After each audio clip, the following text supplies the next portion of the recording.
আপনি ডিম বিক্রি করতেছেন 15 টাকা পিস, পাইকারি বিক্রেতা। আপনি কিনেছেন কত করে? এই তথ্য দয়া করে বলেন আমাদেরকে। আপনার কাছ থেকে নিয়ে অনেকে আবার খুচরা বিক্রয় করে, আমাদের কাছে তথ্য আছে।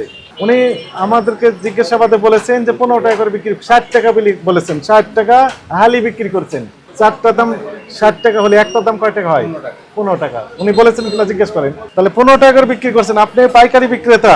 তাহলে একটা ডিমে আপনি 1 টাকারও বেশি লাভ করতেছেন পাইকারি বিক্রেতা।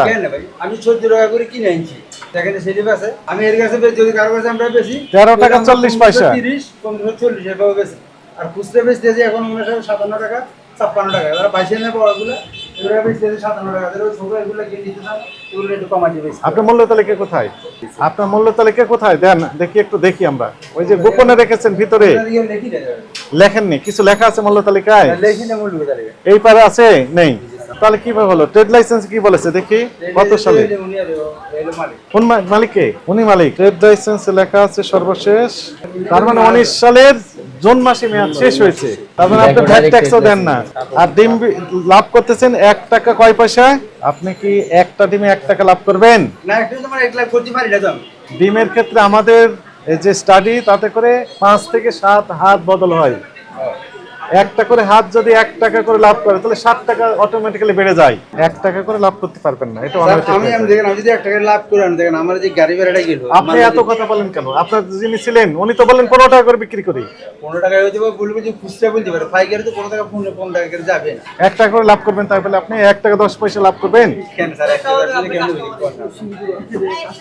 আর খরচ দিতে, খরচটা দিতে আমাদের পার্সেন্টেজ ফালাই দেখেন আর কত টাকা। ঠিক আছে, এই প্রতিষ্ঠানকেও আমরা এই ট্র্যাকে নিয়ে আসবো যে কেন এই বেশি দামে বিক্রি করলো, 13 টাকা 90 পয়সা কেন বিক্রি করলো, সেটাও আমাদের নজরদারিতে থাকবে। লেখাই তো আছে 1 টাকারও বেশি লাভ করতেছেন আপনি একটা ডিমে। পাইকারি বিক্রেতা আপনি? না না, আমি তো পাইকারি, যে খুচরা বেশি এটা আমাদের পাইকারি। আমরা তো 15 30 বা 40, আমরা তো 100 ডিমে 1400 টাকা আমি কিনে আনছি। কোথায় 1400? এটা কম আছে তো, 1340। ওই দেখেন ভাই, এই যে 1340 টাকা লেখা আছে। সাদা ডিম লাল ডিম হলো 1400 টাকা। না, 1400 লেখা নাই তো। ওই দেখেন আপনি কি লেখা? আমি তো দেখতে পাচ্ছি 1400 লেখা আছে। এটা আমি এই যে টোটাল ডিমটা কিনে আনছি এত টাকার মধ্যে, আমার সাথে 1400 লেখা নেই। কোথায় 1400 লেখা আছে? এই দেখেন, এটা কি লেখা আছে? 1390 লেখা আছে। 1390 1380। হ্যাঁ, 1390। 1390 আর হলো এটা, আর সাদাটা হলো নিচে তো সাদা ডিমের দাম। হ্যাঁ এটা হ্যাঁ, এটা লাল ডিম, 1340 এটা। এটা সাদা ডিম। এটা আপনি বলেন 1400 টাকা কিনেছেন। লালটা 1400 না তো, কোথায় 1400? 1390। 1390। এরপর আমি এক গাড়ি মাল এখানে আসলে আমার 600 টাকা আছে গাড়ি ভাড়া। যে ভ্যান গাড়ি ওইখান থেকে আনে 600 টাকা গাড়ি ভাড়া। এক গাড়িতে কতগুলো ধরে? এক গাড়ি আমরা পুরো গাড়ি আনতে পারি না, তারপরও এক গাড়ি 6000 দিন ধরে। আমরা ডিমান্ডে 4000 বা 4500। এখন আমি বলি শুনেন, আপনি তো অপরাধ স্বীকার করেন কিনা মূল্য তালিকা দেননি। আমি ওরা সেই মূল্য তালিকা, এবং ওই যে মূল্য তালিকায় যদি লেখা থাকতো যে 14 টাকা 50 পয়সা, তাহলে আমরা বুঝতাম যে আপনি 14 টাকা 50 পয়সা করে বিক্রি করছেন। যেহেতু আপনার আরেকজন, আপনার হেল্পিং হ্যান্ডস, উনি বলছেন 15 টাকা করে দাম। দুজনে হেল্পিং। হ্যাঁ, উনি তো চেয়েছেন, উনি তো অস্বীকার করলেন না। না ঠিক আছে।